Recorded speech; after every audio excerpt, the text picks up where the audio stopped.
Hello and welcome to my FlossTube channel. I'm Jean Farish and I am here with you today to talk about a few cross-stitch things. I'm going to start with two quick announcements and then I'm going to get right into a wonderful interview I had with Lori and her husband Chris from Thread Milk, which I know that you're going to really enjoy.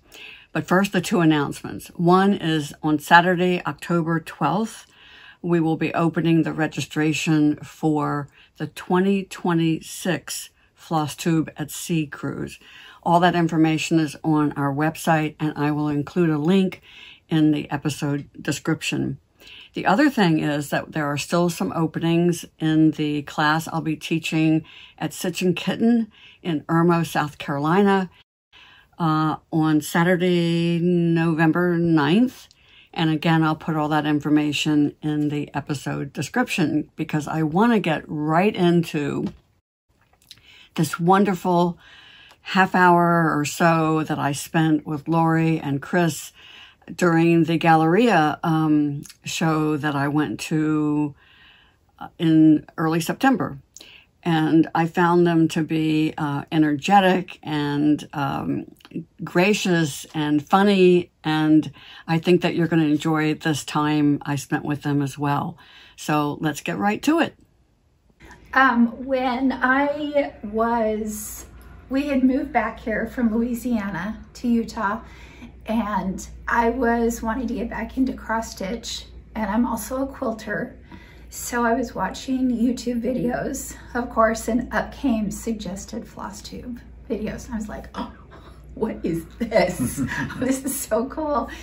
And they were showing floss drops and how to organize your thread. And do you by chance remember the first FlossTube video you watched? That'd be fun. I want to say it was Teresa Vanette, Kitten Stitcher, or Pam and Steph. Hi, Pam and Steph. Yeah.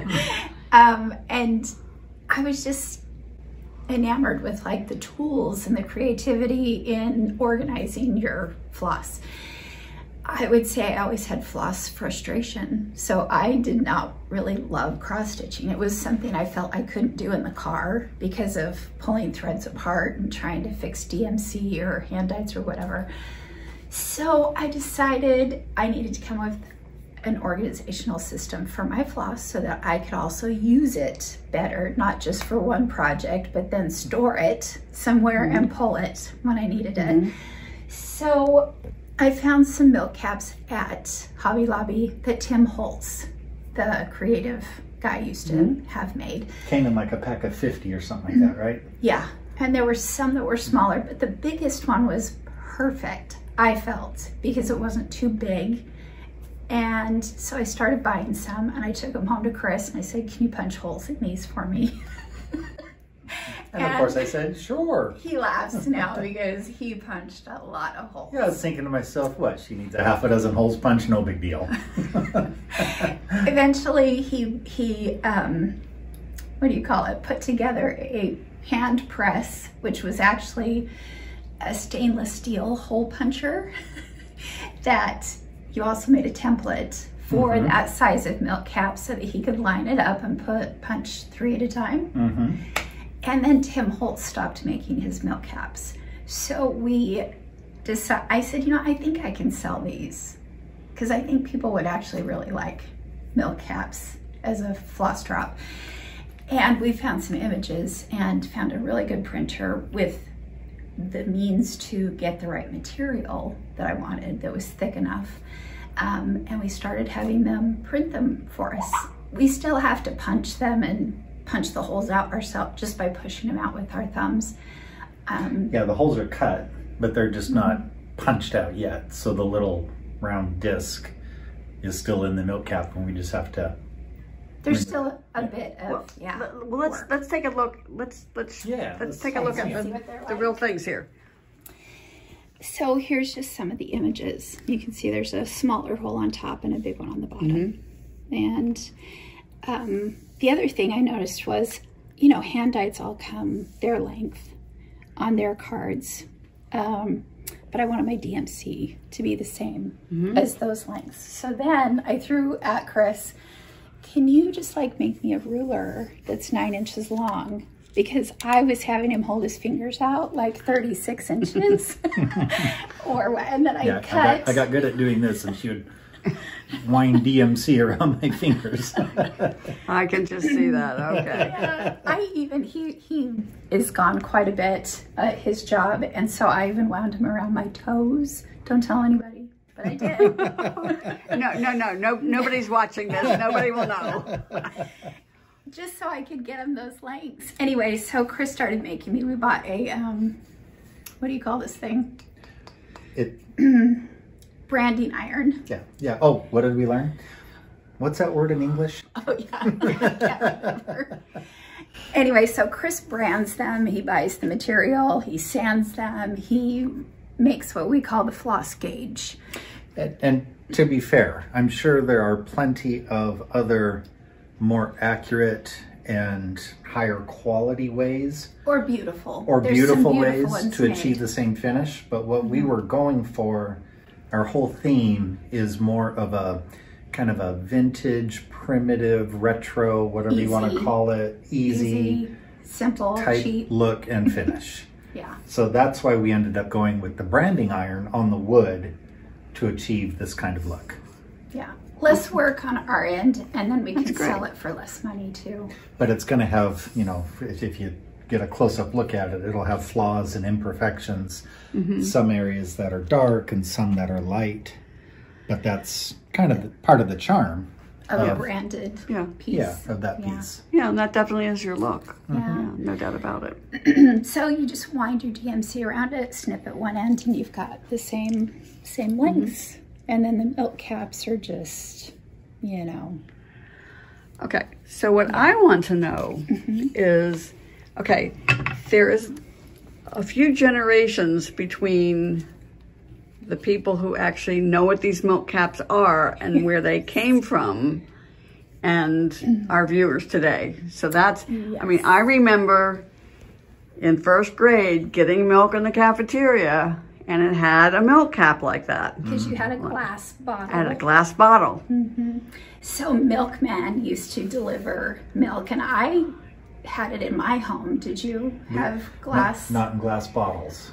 So they bring them in the glass bottles with kind of a flared cap, but underneath they'd advertise their milk company on these caps. And people collected them or they threw them away. And, you know, it was just a way to seal the top of the milk bottle.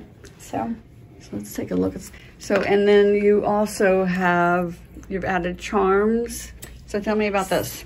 So I decided after going real basic with just the milk caps that we could also do some images that were fun, holiday themed. So this is like a patriotic set. We do throw in a color coordinated few milk caps that go with these cute patriotic images. Nice. And all of these we sell 10 on a ring. Okay. So you have 10. And it comes with the little charms? Yes. So those are little just charms that go with the theme. And then let's take a close-up of your actual logo tag.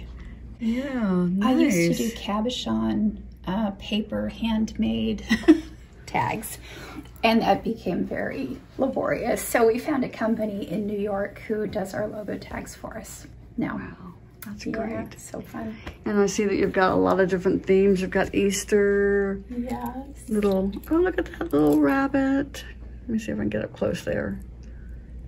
And then... And this is just what we call regular thread milk. So we just it's less than the custom holiday ones in price. Yeah. So you just get a little heart. And then the one that you were showing before, and then people just write on the back which brand, if it's DMC, Cosmo, or Weeks or whatever, and then the number. And then what I also do too when I'm stitching is I will in pencil put the symbol on the back. Yes. That way I can erase it if I use the same color that has a different symbol. Such a good idea, because then you can reuse them. Yeah. So this is called actually my spool label set. We discovered that, of course, there's another round vintage thing, and that is spool labels. They came on spools of thread. So these are all just vintage spool labels. Wow. That are really fun. Yeah, and it always comes with a ribbon. I like to put a ribbon on my ring where the alphabet or the number starts, so that when I put my alphabetic or numbers in order on the ring, I know where the beginning of them is. Oh, that's smart. Yeah, when I'm stitching That's away. another good tip. The other thing is I like to take them straight from a finished project and hang them on a rod in alphabetical or numerical order, so I can go back and find things instead of buying multiples and multiples of colors, and I feel like I can use what I paid for. And I also find that using thread drops, I can store like the full line in a lot less space than putting them on bobbins. Yes, or bags. Yeah. Sorry, I started leaning over a little too far. I noticed too, I just really like ease and speed. So opening a floss bag to me was a whole nother step to get to my thread and then closing it and putting it away. Where if you do floss drops, you're ready to go. You have prep time because you're gonna put them on those floss tags. But if you store them that way, you're gonna keep them that way forever.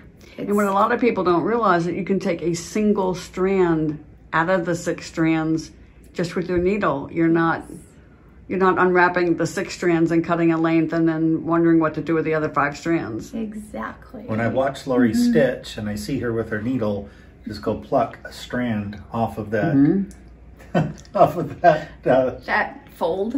Yeah, or thread drop, or whatever you want to call it. Yeah. And pull it off and start going. I'm a bit amazed. Yeah. So let's take a look at your designs. I'm just fascinated with your feather tree series here. Tell us a little bit about these. The first one in the feather tree series was your bunny feather tree, right? Actually, it was the snowman. Oh, sorry, the snowman, because of that frame. Because of the frame. I'll let you tell them about that. So I went to an antique store when I was in Idaho, up in Pocatello, visiting a doctor, and I was like, I need an antique shop moment. I need to go de-stress, right, at an antique shop. I don't know the origination of these frames, but they are made in all different sizes. They look like they're hand carved. They're made out of wood. This happened, so therefore this happened. Meaning you designed that cross stitch to fit in that frame. Yes. Yeah. And that's Have how you ever done that? That's how it started. Jean? So then I just continued and made some more because so then what came next? More. After, well, I can chime in here a little bit. After Lori designed and showed on some of her social media platforms the snowman feather tree, she had customers and people contacting her saying, love it, it's great, when's the next one gonna come out? Yeah, we want all the holidays. So yeah, we went from there. The bunny was my exclusive at Market for shops. And that's why I was thinking of the bunny, because, because of the first. Market last year. And then we moved through into summer, so Liberty feather tree and honeybee feather tree. And then these 3, I just released the fall sunflower and scary for fall. Renzel Studio does my framing, and they do custom hand painting on frames. And they will do the honeybee. This is a Hobby Lobby frame that they customized, and I just let them have free reign. I just say, like, make it better, you know? Yeah, that's the same frame that's on this one. Right. And this is the standard Hobby Lobby frame, and that one is customized from Renzel. There seemed to be a lot of stitchers who loved history and their country and were patriotic. So I thought, wouldn't it be fun to do like just one pillow for each state with some history? So I started with the beginning of the states, like Delaware, but I also started with my history in the States, because we've moved a lot. So they're not released in order of statehood. I kind of bounce back and forth. But the pillows do each have their order of statehood number on them, so you can keep track of it that way. So the first one you released was Idaho, right? Because that's where you're from. But then the second one you released was Delaware, because that was the first state. That makes sense. Yes. And all the 13 colonies have a 1 of 13 flag. That. Oh, to nice. symbolize that. Okay. And then just things I thought were significant to the state. Mm-hmm. Maybe even things that you don't know that were unique. It was a lot of fun when Lori and I would sit down and she would be designing the states and we'd be doing some research and some history, even just things like the name of the state and where the name came from. Mm-hmm. And there are a couple of states where the name is just totally made up and doesn't really mean anything. I think it's Idaho. Idaho's one. I think Idaho's one of those. I think there was one other, wasn't there? I can't remember. Am I wrong? I can't I think there remember. was one other. I might be wrong. But anyway, it was fun reading some of the facts. And we have, as part of the pattern, information from each of the states, some of the state facts and some of the history. But not all of it is, you know, the most important history of the state. Sometimes it's just things that struck a chord with us. Or that were kind of weird. Yeah, kind of unique. So we thought we should put that in the chart. Can you give us an example? Well, one is Connecticut. I do refer to that. It's the mammal, or the state mammal for Connecticut is the sperm whale. The big whale that's out there. Okay, so one thing we learned about, is it 3 states that have a John Denver song as their state Official state song. So like Rocky Mountain High in Colorado. What's the other one? Chris does, because he did these, he Is it West wins. Virginia? I think it is West it Virginia. is. Yes, Mountain Mama. Yeah, take me home. But Chris wins a lot of Jeopardy games because he knows all these state facts. Well, I enjoy watching Jeopardy as a TV show, and every once in a while they'll have a category about state facts, and I'm like, oh, I know that one. I know that. He's very good at it. Oh, the mushroom. Is it the largest mushroom organism in the world? Lives in Oregon. Wow. Something like that. It's like 2,000 acres big, and it's the same mushroom organism. Was it a mushroom organism or like a moss or something? No, it's mushrooms. Oh, that's why the mushroom's on there. They're okay, on the chart. That was kind of, yeah, amazing. The first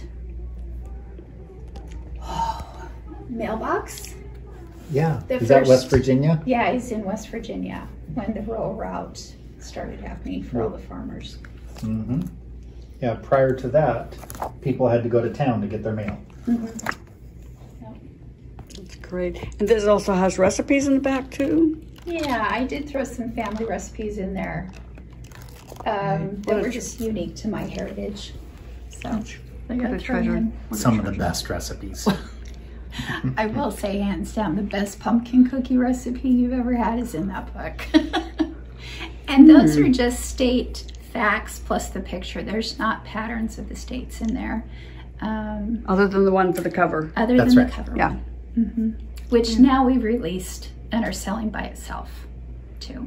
Yeah. So this is called the For the Bowl series. Mm-hmm. And there's holiday related.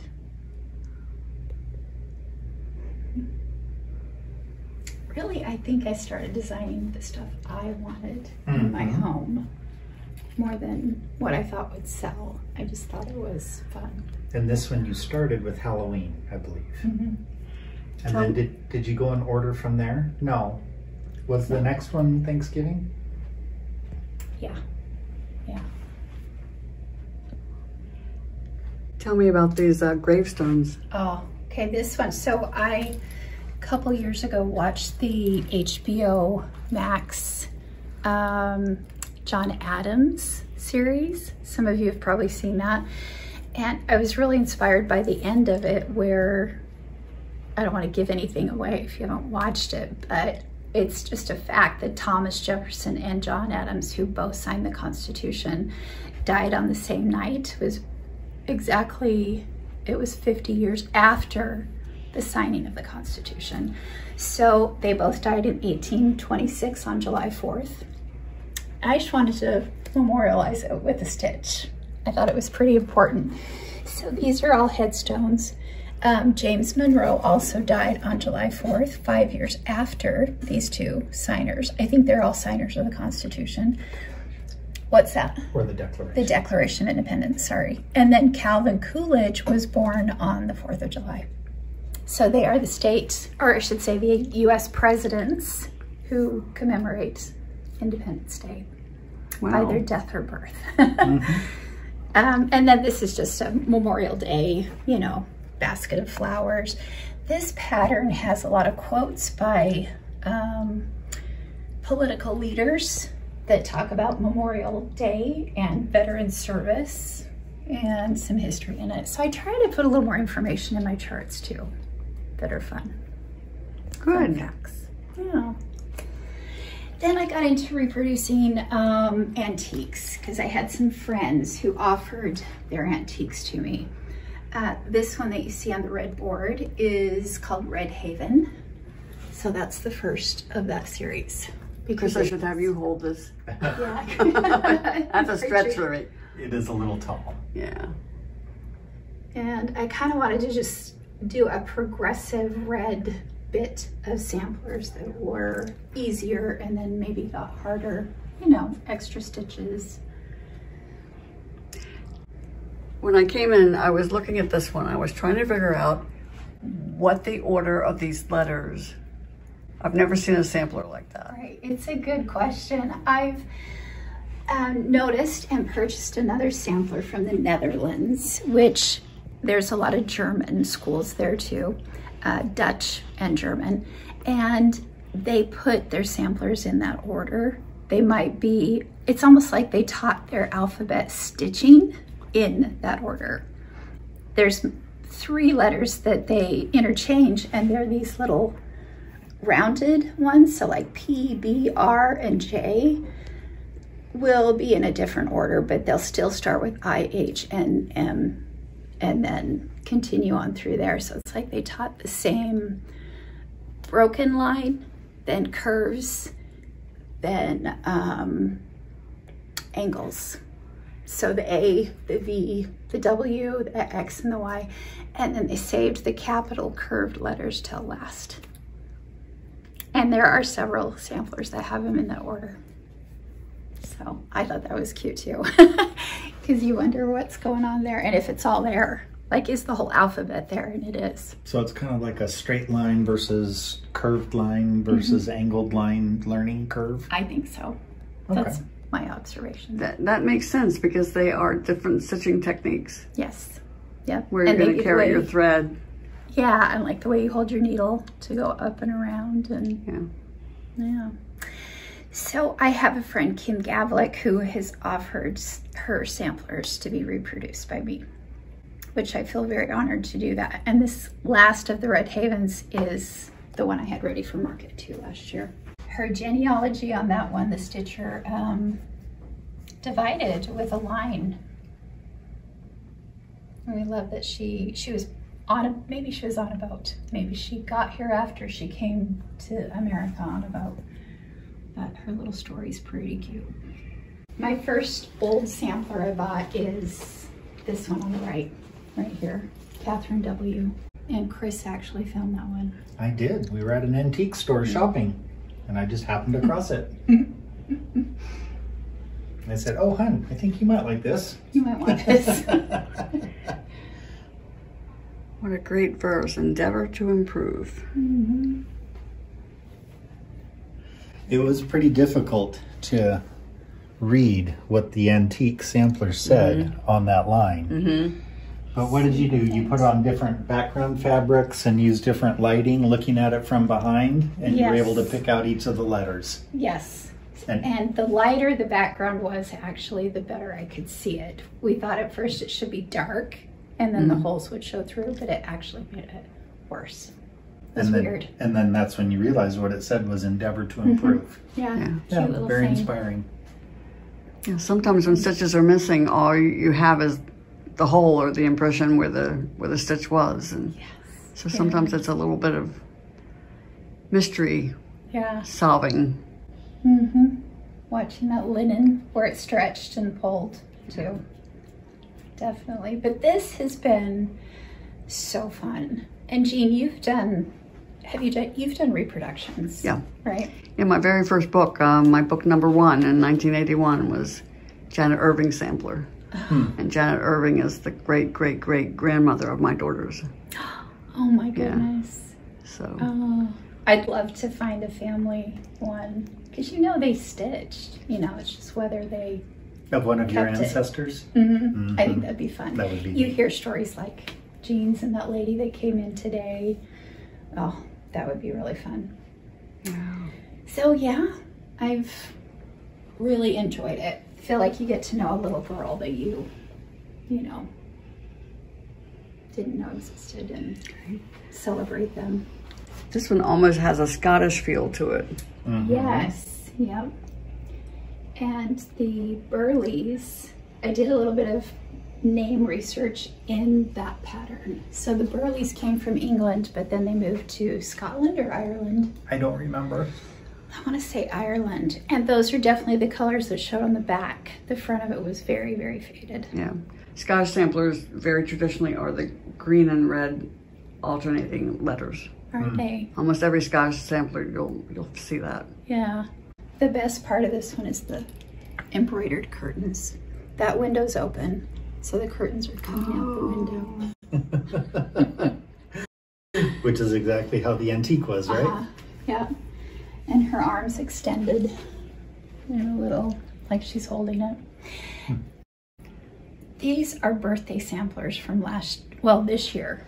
So when we went to market this year, we had a bicentennial, which is her, a sesquicentennial, which is this blue one, and this one's not, it's 310 years old, so it's just very, very old. Wow. And I got that at an antique show.